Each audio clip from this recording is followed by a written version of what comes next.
ತುರುವೇಕೆರೆ ಪಟ್ಟಣದ ಕ್ಷೇತ್ರ ಶಿಕ್ಷಣಾಧಿಕಾರಿಗಳ ಕಚೇರಿಗೆ ಹೊಂದಿಕೊಂಡಂತೆ ಇರುವ ಸರ್ಕಾರಿ ಹಿರಿಯ ಪ್ರಾಥಮಿಕ ಪಾಠಶಾಲೆ ಹಾಗೂ ಅಂಗನವಾಡಿ ಕೇಂದ್ರದ ಮಕ್ಕಳು ಬಳಸುತ್ತಿರುವ ಶೌಚಾಲಯದ ಗುಂಡಿ ವರ್ಷಗಳ ಹಿಂದೆ ಕುಸಿದು ಬಿದ್ದಿದೆ. ಆದರೆ ಈವರೆಗೆ ಕ್ಷೇತ್ರ ಶಿಕ್ಷಣಾಧಿಕಾರಿಗಳಾಗಲಿ, ಪಟ್ಟಣ ಪಂಚಾಯಿತಿ ಅಧಿಕಾರಿಗಳಾಗಲಿ, ಶಾಲಾ ಶಿಕ್ಷಕ ಸಿಬ್ಬಂದಿಯಾಗಲಿ ಈ ಬಗ್ಗೆ ಯಾವುದೇ ಕ್ರಮಕ್ಕೆ ಮುಂದಾಗದೆ ಮಕ್ಕಳ ಪ್ರಾಣದ ಜೊತೆಗೆ ಚೆಲ್ಲಾಟವಾಡುತ್ತಿದ್ದಾರೆ. ಶಾಲಾ ಮಕ್ಕಳ ಶೌಚಾಲಯದ ಗುಂಡಿ ಕುಸಿದು ಬಿದ್ದು ವರ್ಷಗಳು ಕಳೆದರೂ ಅಧಿಕಾರಿಗಳು ಹಾಗೂ ಸಂಬಂಧಪಟ್ಟವರು ಈ ಕಡೆ ಗಮನ ಹರಿಸದೆ ನಿರ್ಲಕ್ಷಿಸಿದ್ದು ಮಕ್ಕಳ ಜೀವದ ಜೊತೆ ಚೆಲ್ಲಾಟವಾಡುತ್ತಿರುವ ಘಟನೆ ಪಟ್ಟಣದ ಶಾಲೆಯಲ್ಲಿ ನಡೆದಿದೆ. ಶಾಲೆಯ ಮುಂಭಾಗದಲ್ಲಿ ಜ್ಞಾನ ದೇಗುಲವಿದು ಕೈ ಮುಗಿದು ಒಳಗೆ ಬಾ ಎಂಬ ಬರಹ ಕಾಣುತ್ತದೆ. ಆದರೆ ದೇಗುಲದಂತೆ ಕಾಣಬೇಕಿದ್ದ ಶಾಲೆಯನ್ನು ಶಿಕ್ಷಕ ವರ್ಗ, ಸಿಬ್ಬಂದಿ ವರ್ಗ ಇಷ್ಟೊಂದು ನಿರ್ಲಕ್ಷಿಸಿದ್ದಾದರೂ ಯಾಕೆ ಅನ್ನೋ ಪ್ರಶ್ನೆಗಳು ಸಾರ್ವಜನಿಕರಲ್ಲಿ ಕೇಳಿ ಬಂದಿದೆ. ಶೌಚಾಲಯದ ಗುಂಡಿ ಕುಸಿದು ತೆರೆದುಕೊಂಡ ಸ್ಥಿತಿಯಲ್ಲಿದೆ. ಈ ಗುಂಡಿಗೆ ಯಾರಾದ್ರೂ ಮಕ್ಕಳು ಹೋಗಿ ಬಿದ್ದು ಅನಾಹುತವಾದರೆ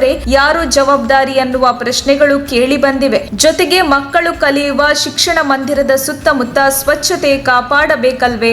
ಶೌಚಾಲಯದ ಗುಂಡಿ ತೆರೆದುಕೊಂಡು ಶಾಲೆಯ ಸುತ್ತಮುತ್ತ ಗಬ್ಬುನಾಥ ಬರುತ್ತಿದ್ದು ಶಾಲೆಯಲ್ಲಿರುವ ಶಿಕ್ಷಕ ವರ್ಗ ಮತ್ತು ಪಕ್ಕದಲ್ಲೇ ಇರುವ ಕ್ಷೇತ್ರ ಶಿಕ್ಷಣಾಧಿಕಾರಿಗಳಿಗೆ ಮೂಗು ಇಲ್ಲವೇ ಅನ್ನೋ ಆಕ್ರೋಶದ ಮಾತುಗಳು ಇದೀಗ ಕೇಳಿ ಬಂದಿದೆ. ವರದಿ ಸುರೇಶ್ ಬಾಬು, ತುರುವೇಕೆರೆ.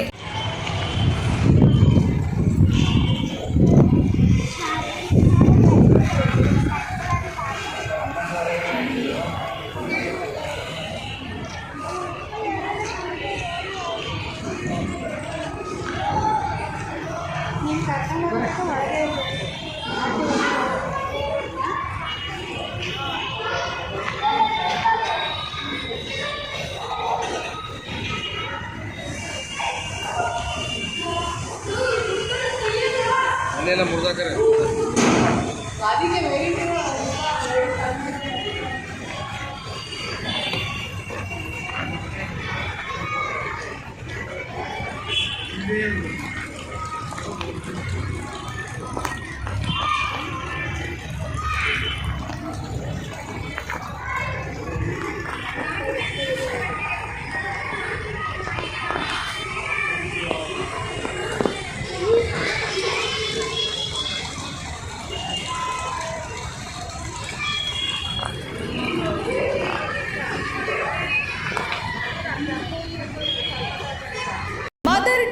ರೂರಲ್ ಮತ್ತು urban education development society, Shri Mylara Lingeshwara nursing college Chitradurga, Shri Anjaneya Swami ಪ್ರೌಢಶಾಲೆ ಕಡ್ಲೆಗುದ್ದು ಇವರ ಸಂಯುಕ್ತಾಶ್ರಯದಲ್ಲಿ ರಾಜ್ಯ ಮಟ್ಟದ ಗ್ರಾಮೀಣ ಮಕ್ಕಳ ಕನ್ನಡ ಸಾಹಿತ್ಯ ಹಾಗೂ ಸಾಂಸ್ಕೃತಿಕ ಸಮ್ಮೇಳನ 2022-23 ಇದೇ ಬರುವ ನವೆಂಬರ್ 19ರಂದು ಶನಿವಾರ ಬೆಳಿಗ್ಗೆ 10 ಗಂಟೆಗೆ.